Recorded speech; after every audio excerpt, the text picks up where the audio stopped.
Activist Joshua Wong back in town after being denied entry into Thailand and detained at Bangkok's main airport. A head-to-head debate between two U.S. vice presidential candidates. And Yahoo reportedly scans all its customers' incoming emails at the behest of U.S. intelligence agencies.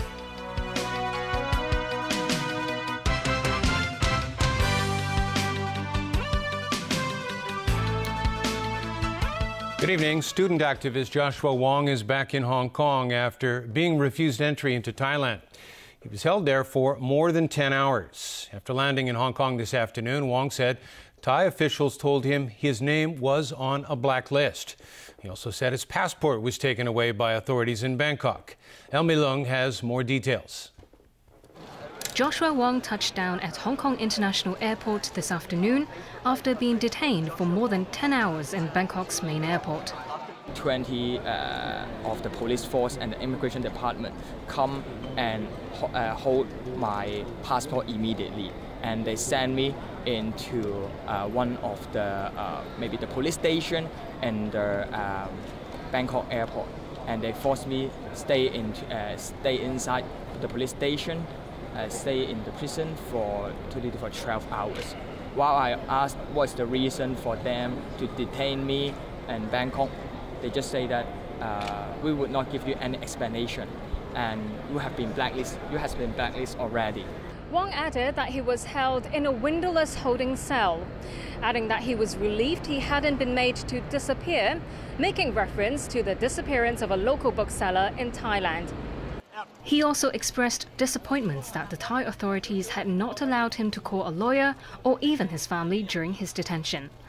I've just invited by the popular university in Thailand and just hope to share some of my point of view during the umbrella movement. So actually it's really out of my expectation to have this kind of suppression. It is also fair to say that Joshua's international reputation has saved him luck.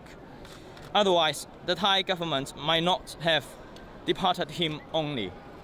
Law, however, is unable to verify reports that mainland authorities had exerted pressure on the Thai authorities to take action. Secretary for Justice Rimsky Yun, though, did not believe the Thai government faced any pressure from Beijing. He stressed that Hong Kong people must follow local laws when travelling abroad. Elmi Leung, TVB News. The MTR Corporation is warning of potential delays as it conducts a major overhaul to its signaling system. The East Rail line will be the first to undergo the changes over the coming months. Winnie Wong reports. The MTR Corporation plans to upgrade its signaling system across all of its 8 major lines. The East Rail line will be the first to test the new system by the end of this month. The racecourse station will lead the trial before it's extended to University and Fotan stations, and then the rest of the line. Our regular customer of the East Rail line, and you possibly will notice that recently, I mean, when you have train travel around the Mong Kok East station, and you notice that the train slowed down a bit. Yes, actually the impact is minimal. The impact is talking about seconds. The Chuen Wan line will also undergo tests by the end of this year. The MTRC says during the middle of the night, when trains are not in service, engineers will spend about 2 hours testing out the system. The rail operator says the switchover will be carried out in 3 phases. Lau warned that once the process enters its 3rd phase, which is when many trains and stations will already be testing the new system, it will be more difficult to switch back to the old system if anything goes wrong. Long holdups will then be inevitable. He says staff and shuttle buses have been prepared in case anything goes wrong. Winnie Wong, TVB News. The Department of Justice has dropped its case against the Apple Daily newspaper for publishing tycoon Joseph Lau's medical report without his consent in 2013. The 65-year-old property magnate was scheduled to testify at Kwun Tong Magistracy on Monday morning. But prosecutors today informed the court they had decided to offer no evidence against the newspaper after being told Lau was no longer fit to testify in court. Special Magistrate Yu Chun-pong revoked the summonses against the paper, Apple Daily Printing, and the paper's chief editor at the time, Chung Kim-hung, for disclosing personal data obtained without consent in breach of the Personal Data Privacy Ordinance.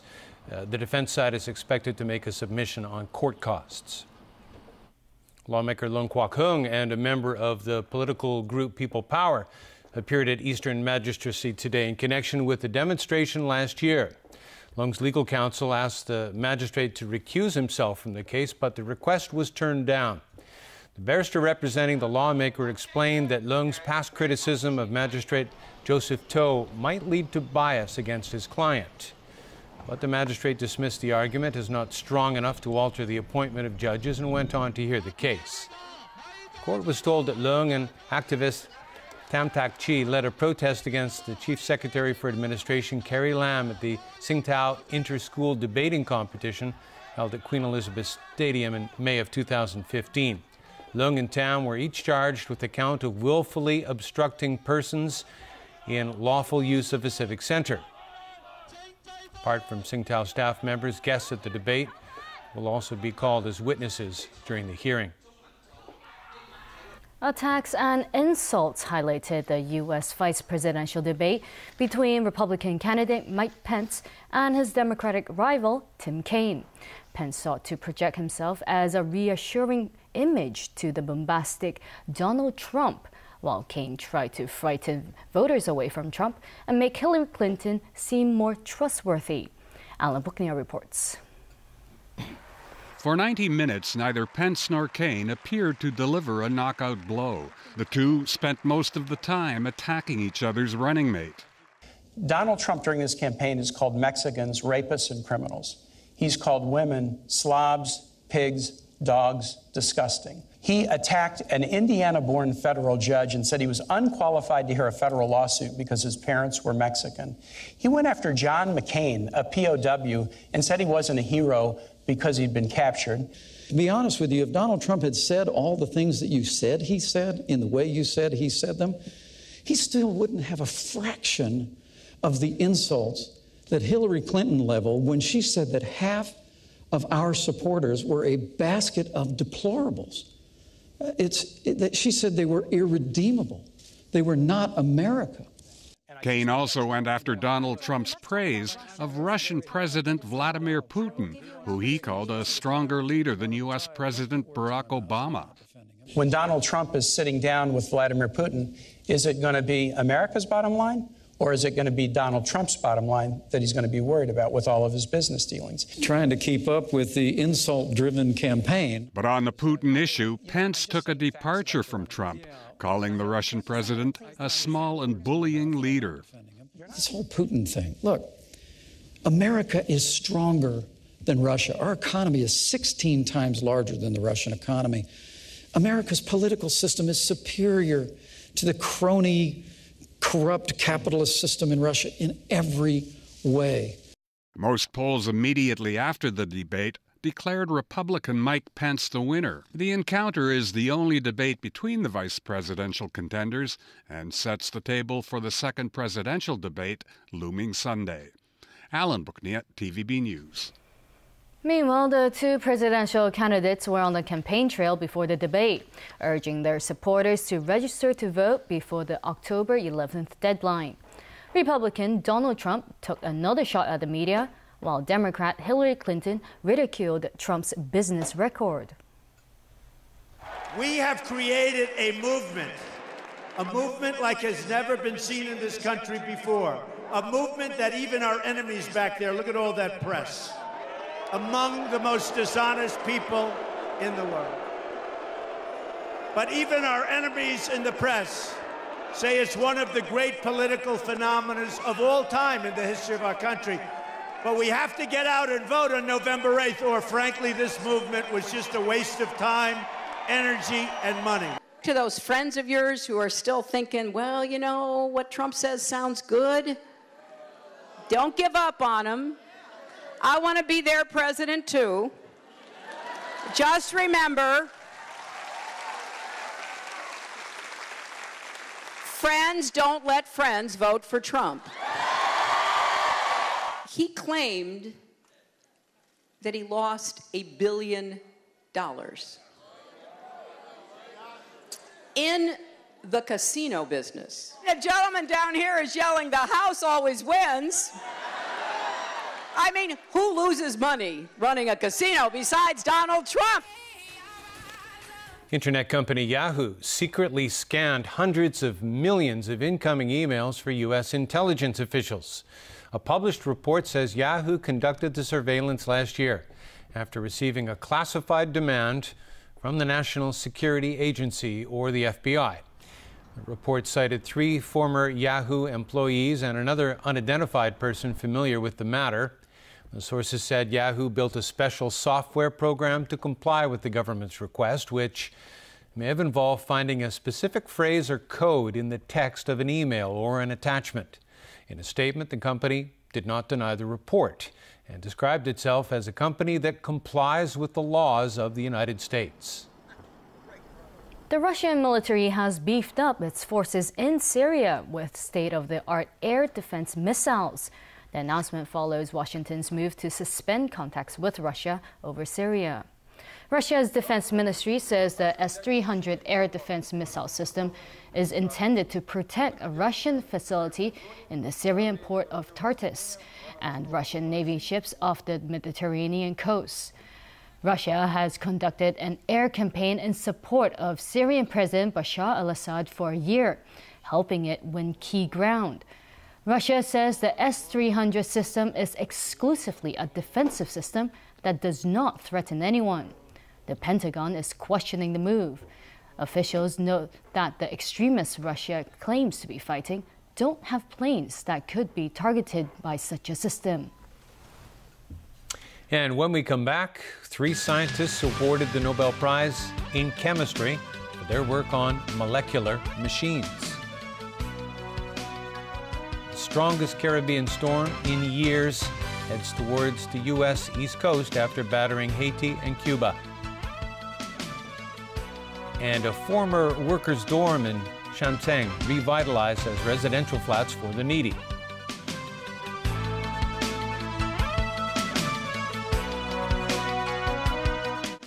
Hillary Clinton may have had the upper hand in the first round of the debate, but Donald Trump says he's going to get tougher in the second round by bringing up Bill Clinton.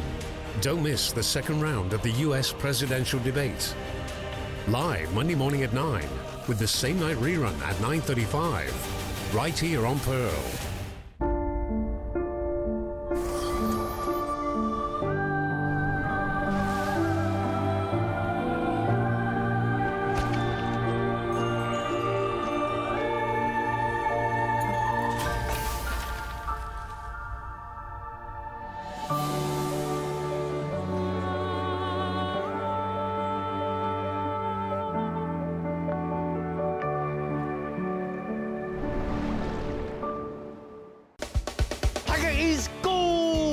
而家上泰加保險6161.com.hk 可以幫我嗰幾架大中小型貨車買車保。而家連校巴同旅遊巴都受保㗎，快啲上網站或者打服務熱線體驗即時超筍報價啦！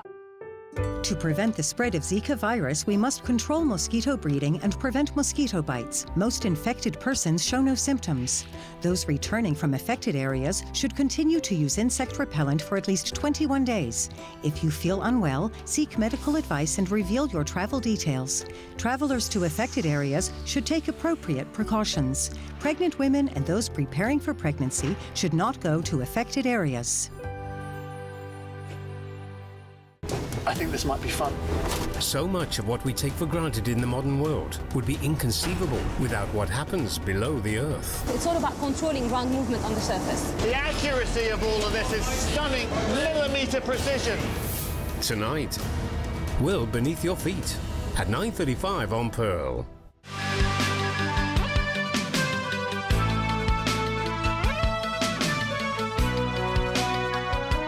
Welcome back. Jean-Pierre Sauvage, J. Fraser Stoddart, and Bernard Feringa have been awarded the Nobel Prize for Chemistry in recognition of their work on molecular machines.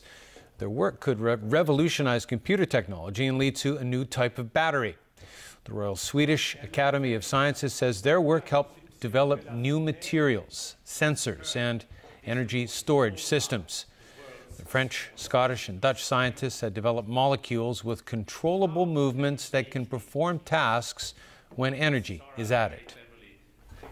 Hurricane Matthew is leaving behind death and destruction as it churns across the Caribbean.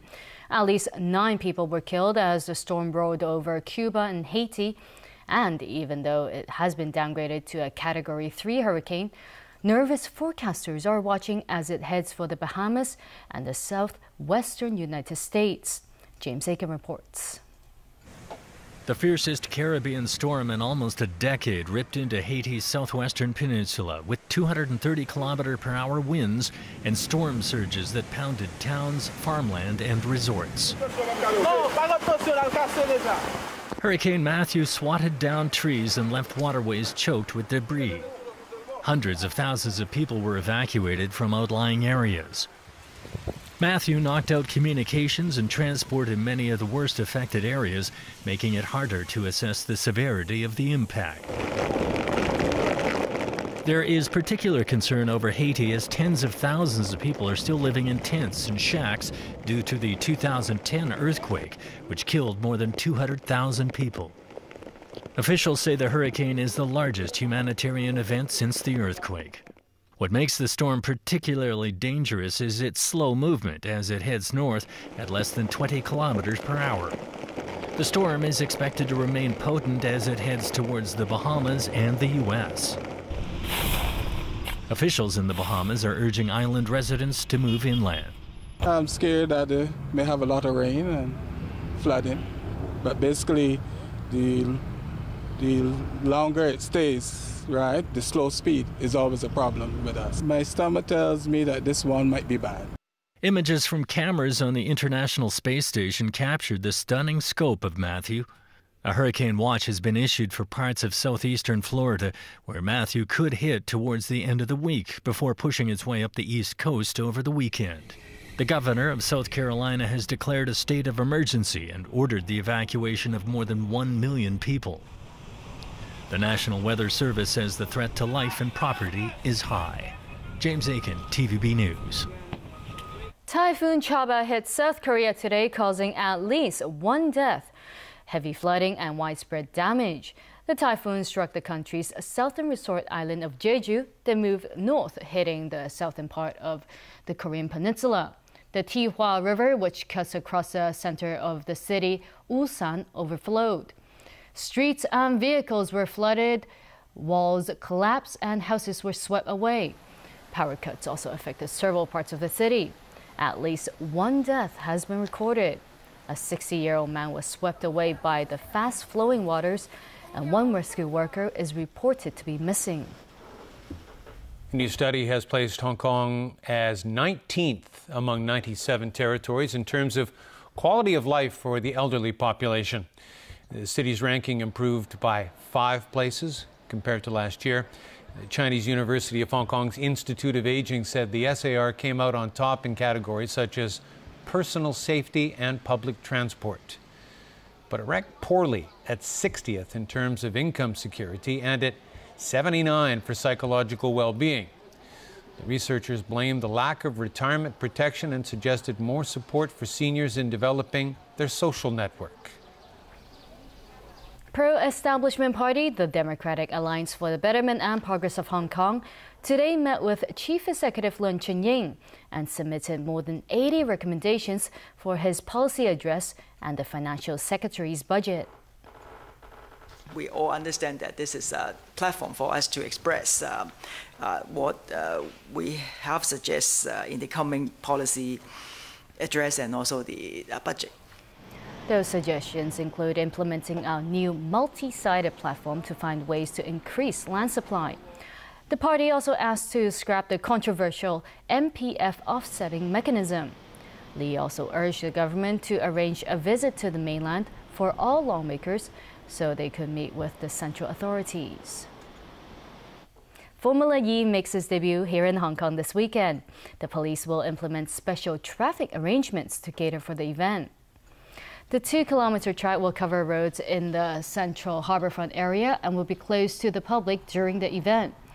The circuit will use 5 roads, including parts of Man Kwong Street, Man Chern Street, and Lung Wu Road. Several bus routes that pass the Central Star Ferry Pier will be rerouted. Some pedestrian sidewalks and crossings will also be closed. People are advised to follow police and the organizers' directions. So, Chris, what do you have for us in sports? Baseball. Involving a place that you know well. The Toronto Blue Jays and the Baltimore Orioles played out a thrilling game in their wild card playoff match, and it was the Blue Jays who came out on top in this winner-take-all encounter. Tony Sabine with the story. It was all or nothing for the Toronto Blue Jays and Baltimore Orioles as they met in a one-game playoff for the American League wildcard. Jose Bautista would light up the scoreboard first, slamming one out of the park to give the Blue Jays a 1-0 lead to close out the second inning. Mark Trumbo would respond in the fourth. The league's home run leader smacked a 2-run homer to left field to give the Orioles a 2-1 lead. Ezequiel Carrera's RBI single pulled the Blue Jays level in the fifth. The 3-2. Him goes back and has room. The game turned slightly nasty when a beer can was tossed at Orioles outfielder Kim Hyun-soo as his routine catch ended the 7th inning and extended the game at a stalemate. With the game hanging in the balance, something special was needed to break the deadlock. Sure enough, Edwin Encarnacion wrapped up things in the 11th when he belted a 3-run homer to seal a 5-2 victory for Toronto. Both teams played so well. Both teams deserve to win that game. I've said many times to you, there's something to having that last at bat. That's why, you love the chance to play at home. So, yeah, but a great ball game. It had to be entertaining for everybody watching, I would think. The Blue Jays next play the Texas Rangers in the American League Division Series. Tony Sabine, TVB News. England began life under caretaker manager Gareth Southgate, who will take charge of the team for their World Cup qualifiers against Malta and Slovenia. Southgate was brought in as an emergency replacement after Sam Allardyce was sacked for making inappropriate comments about how to get around English FA regulations on player transfers. England captain Wayne Rooney said the squad is trying not to get distracted by the Allardyce scandal. I think as a group of players we need to stick together and concentrate on the football. I think for the FA I'm sure it's been a tough couple of weeks, but for the players, we've been with our clubs, we've been concentrating on club football. And finally, an abandoned workers' dormitory in Shamjiang will now provide 45 rental units for grassroots families for up to 3 years. It's the first partnership between the government and a social enterprise to develop affordable housing for the needy. Adam Xu reports. Mr. Young and his family of 4 lived on less than $20,000 per month. But for them to move in a flat like this, it's no longer a pipe dream. They can call this apartment of about 300 square feet their home for as many as 3 years. This 5-story building, built in the 1960s, used to be a dormitory for workers at a textile factory. The government took over it about a decade ago, and it was gradually left vacant. A social enterprise, Light B, obtained a 6-year lease of the building in 2014 for a token $1. It then revitalized the building in its affordable housing project for needy people. A family of at least 3 members can apply through social workers to rent a unit here for between $3,000 and $5,000 a month. The exact rental will be decided case by case. So far, 15 households have moved in. Chief Secretary for Administration Carrie Lam said the project was too innovative for any department to take on in the beginning. Her office took it up in the end. The social enterprise said during the 3 years lease, it will develop individual empowerment plans to help the tenants to be independent. Adam Xu, TVB News. And that's the news. Good night.